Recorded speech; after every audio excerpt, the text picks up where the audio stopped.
Good afternoon. Welcome to the Thomas Fisher Rare Book Library and the third installment of our video podcast series, Between the Pillars. For those that are returning viewers, welcome back. To those who are joining us for the first time, hello to you as well. For those first-time viewers, I'll just give a little explanation as to what this series is all about. We initiated Between the Pillars as a means to stay connected to our community during this continued closure due to COVID-19. But we also wanted to share with you as well the work that we do here at the Fisher Library, to draw back the curtain on that work as well. We want to highlight some of our collections, some of our well-known collections, some of our lesser-known collections, along with introducing you to our staff, the people who acquire the materials, who catalog it for you, and ultimately make it available to our research community.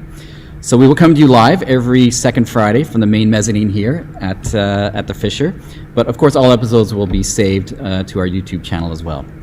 So this week is a bit of a special one because we'll be showing you material from the two departments that are actually housed within this magnificent building. When I do tours here at the Fisher, I always like to remind people that they walk in and they see this beautiful 4 floors of rare books hovering above you. But I also like to remind people that in fact there's 2 other floors that are on top of the top mezzanine floor here at the Fisher Library. And in fact, what that does, it houses the University Archives, better known as I'll give it its full name, University of Toronto Archives and Records Management Services, what we like to refer to as UTARMS. So to that end, I'd like to introduce today's participant. You see her here, Loryl MacDonald. Hi, John. Welcome, Loryl.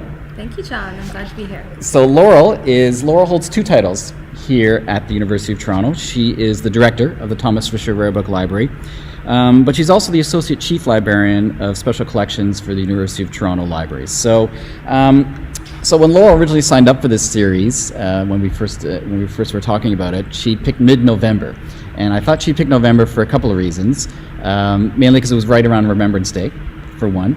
And I assumed that Loryl was something of a war buff, because I remember a couple of years ago she went away on vacation and was touring some of the battlefield sites in Europe. She's since corrected me to say she's not total war buff. But then you also corrected me to say, in fact, you've been on 2 different tours of the European battlefields. Maybe just tell us a little bit about that, and also just your general interest in this topic.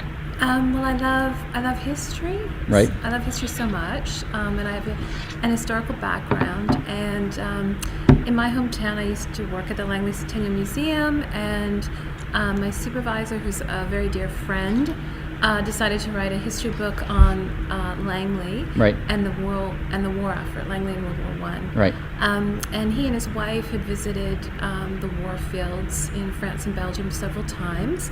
And in 2012, he decided that he wanted to actually track down all the graves, right, of all the Langley men who had passed away.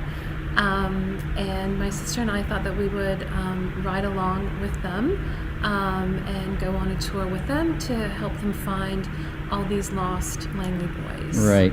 So for you, actually, so it's not really about touring the battlefields for the sake of the battles themselves. It's really about the people that you're interested in. Exactly. And the stories of those that they reveal. Yeah, I mean, I had a cousin who died at age 101 in Langley, and he had lived through the First World War, the influenza pandemic, World War II, and so I spent a lot of my childhood eating sugar cookies under the table, right, listening to Danny and his friends talk about all these things. And so for me, history is all about narratives, personal narratives, and humanity, and so many wonderful stories. And they also help us to explain why things are they are today. So that's why I love history, and that's why I'm very fond of all the things that we pulled out today. Well, we're pretty fortunate too, in terms of the materials that we have housed within both departments.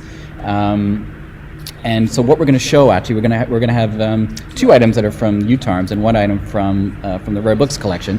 So why don't we start with what we have here from the Frederick Banting. Frederick Banting. Yeah. So let me just turn these off. There we go.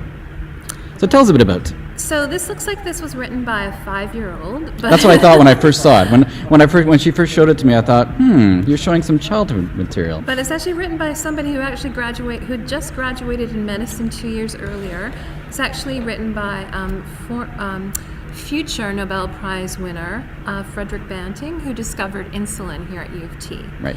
And this is a letter that he's writing to his mother. He graduated from medicine in 1916 and immediately went overseas to be a medic. And he was at the Battle of Canal du Nord, and he was struck by shrapnel in his right arm. He was actually hurt quite a bit. It hit an artery. But even though he was hit and injured quite badly, he went on to help his colleagues get to medics and help take care of them. And as a result, he actually won a military cross in 1919. But this is a letter that he wrote to his mother the very next day after suffering his injury. And he was injured on his right arm, but this letter is actually written left-handed. And you can see actually right in the middle, he actually has drawn a picture of the shrapnel that was removed from his arm. And he's reassuring his mother that he's doing okay. He's just a little bit tired. He had a really lovely dinner, and everyone is as kind as can be. And he assures her, and he says, quote, "I am the luckiest boy in France." Wow. So he's reassuring his mother that he's okay. Correct me if I'm wrong, but also there was another doctor that was well known at University of Toronto as well. Wasn't he involved with Norman Bethune as well? That's right. Yeah. So the medical class of 1916 actually graduated early. They were pushed through fairly quickly, so that these U of T doctors could help with the Canadian forces overseas. So Bethune and Banting were actually classmates. So if you go look at the 1916 yearbook, they're actually there on the same page. Right. But it's interesting looking at a letter like this, because you think to yourself, what would the history of the discovery of insulin, would it even happened without, if Banting would have died in battle? No, and if that little piece of shrapnel we see hadn't been removed, right, we may have never actually had the discovery of insulin. So it's a pretty remarkable story, and I just it's and again it's a son reassuring his mother, letting her know that he's okay and he's just a little bit tired. So this is kind of a nice, happy story that has a happy ending. Yes. When it comes to the war, we have another item you want to show that is a little more poignant, a little more sad. Yeah. So this is actually. You just put it down a little bit. Sure. It's a bit faint. Right. But it's a letter written by Harold Wrong, and Harold Wrong was the son of George Wrong, who was an historian at the U of T. His grandfather was Edward Blake, who was former Premier of Ontario and Chancellor at U of T. And Harold's writing to Harold graduated from University College in 1913, and he actually won a scholarship, the Flavel Scholarship, to go study at Christ Church in Oxford. Right. But when he was at Oxford, he joined the Lancashire Fusiliers. He became an officer, and he went off to serve in France. So this is a letter that he's writing to his brother, Murray, and it's dated June 30th, 1916. And the date's important. Yeah, and it's fairly faint writing, but if you can see it, Harold again is reassuring a relative, writing all is well. And he has a little flower from the Somme. So the very next day was July 1st, 1916, which was the Somme offensive, when the Commonwealth, the British forces, went over the top. Many were lost, including Harold. Right. And so Harold was last seen going over the top with a wound in his arm, and that was it. And he was never recovered. Right. His name is actually on the memorial at Tipeville. Do we know when this letter would have been received back home to the family? I don't. Right. We don't know that. So, clearly it was received posthumously. Right. Murray himself served as well. Right. But Murray survived and went on to become a history professor in right. England. But we don't quite know when it would have been received. So this letter is part of which phone at UTARMS? So there's a family phone called the Wrong Blake phone. Right. And it's very complex because the Blakes and the Wrongs, a lot of their children have the same names: Edward, Harold, Hume, Murray. Margaret Mary. Of course. It's a bit of a confusing family tree, but it's part of the Blake Wrong family. Okay. Family archive. So we have that, which is obviously a very sad story. Let's move to another Harold. And we always joke when Loryl brings this out. It's part of not just the greatest hits at University Archives. It's one of Loryl MacDonald's greatest hits, because we've seen this item many times when she's showing materials. But John, you're an archivist by training. You know Yes. that every archivist has a favorite font or I a totally agree. favorite archival creator. Right. And if you go speak to the archivists upstairs and downstairs, we all have somebody whose papers we'd love to have worked Right. on. So tell us about this item. Who's the other Harold? So this is Harold Innis. Harold Innis is one of the greatest Canadian thinkers. He was an early Canadian economist. He developed the concept of staple theory. Right. And certainly from a more modern perspective, he developed at the end of his life theories with regards to communications and technology. And in fact, he very much inspired Marshall McLuhan. Right. And Marshall McLuhan famously said that all of Marshall McLuhan's works are but mere footnotes to Right. the work of Harold Innis. So Right. he was a great Canadian thinker. Innis College, just Right. next door, is actually named after Harold Innis. So what was Harold Innis's role in the Great War? So Harold graduated from McMaster University, and at the time McMaster's where the Royal Conservatory of Music is today on Bloor. Okay. So he participated at the UofT's COTC marching, and he went overseas with Canadian Expeditionary Forces, and he served as a signaller, Right. which is somebody who watches where the bombs land. Right. So a that particularly dangerous job. I was to say that would have been a very dangerous job. He was literally in the trenches with the rats and the mud. Right. And he actually went over and he was involved in Vimy Ridge. Right. In taking Vimy Ridge in April 1917. But he was doing reconnaissance in July 1917, and he got hit by shrapnel. Right. And this is actually the book that he had on his right thigh when he was struck by shrapnel. But is it just a general notebook, or is it? It's just a military note. I can Right. turn it. So it's just a military notebook, and you can see where the shrapnel went in and where it went out. And it was such a debilitating injury that he actually he spent 8 months in England. Wow. In hospital recovering from that injury. And I mean, the legend is that he started reading economics. Right. And perhaps this was the inspiration of his theory of economics.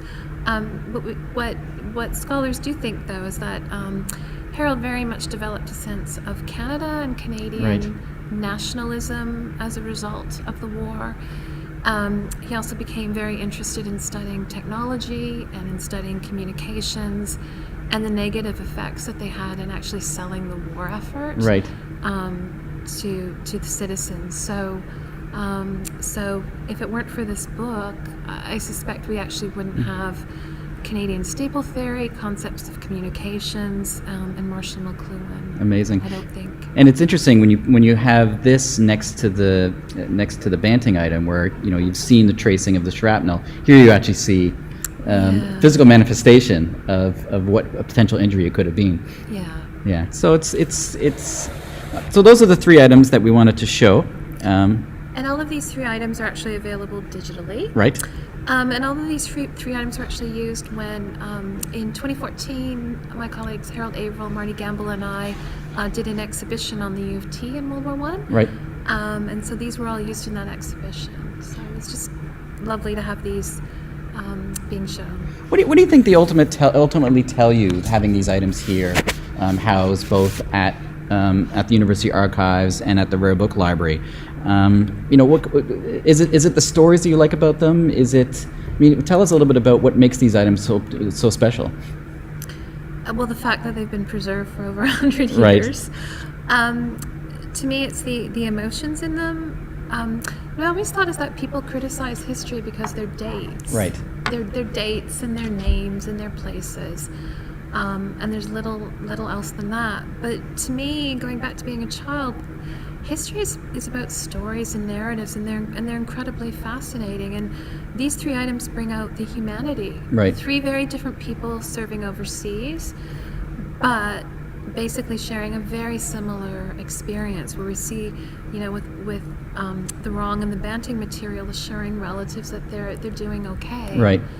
Or with Harold Innis being injured so severely, and the impact that the war had on him. Right. So to me, it's very much a sense of humanity. And I also find these things very reassuring. I mean, they did survive 100 years, but it's actually earlier generations speaking to us. Right. And in this day and age, given what we're going through right now at this moment, to me, they give me great hope. Yeah. To know that other generations had been involved in very difficult situations, and humanity seemed to have strived and to have gotten through, and that's what these say to me as well. We should remind people as well that while we do obviously have these items from quote-unquote important people, we also have items housed within the Fisher Library that are from not people that nobody would know, whether it's World War I diaries, letters, etc. And that's stuff that we're always looking to collect from donation as well, wouldn't you say?